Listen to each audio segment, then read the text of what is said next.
कंदरा press club के deputy general secretary नौजवान जाखोड़ी मेहनती सॾ में सॾु ॾींदड़ अरडो सहाफ़ी सफ़ीउल्लाह कटबर के सालगिरह की तकरीब प्रेस क्लब कंदरा के जनरल सेक्रेटरी अरबाब ज़हीर धारेजो के सदारत में मेहमान ख़ास यंग लीडर ज़िया रहमान बुल्लो के निगरानी में थी गुजरी। इन मौके ते सभिनी दोस्तन गॾिजी नौजवान सहाफ़ी सफ़ीउल्लाह कटबर के सालगिरह जो केक काटियो।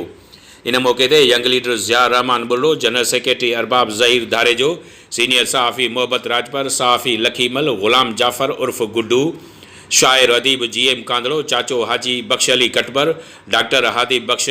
बुगटी, इल्ताफ़ हुसैन मंगी, अज़मतुल्लाह बुल्लो, सैयद वारिस शाह, नवाज़ उतेरो, वहीद मंगी, गुलाम रसूल शाह, शाहिद मालिक, वहीद कुरैशी ॿियनि तकरीब में शिरकत कई। इन मौके ते आयल सभिनी महिमाननि हिक ॿिए खे सफ़ीउल्लाह कटबर जे सालगिरह जो केक खारायो ऐं सभिनी आयल महिमाननि नौजवान सहाफ़ी सफ़ीउल्लाह कटबर खे सालगिरह जूं मुबारकूं ॾिनियूं ऐं डिघी ॼमार माणण जूं दुआऊं पिणु ॾिनियूं।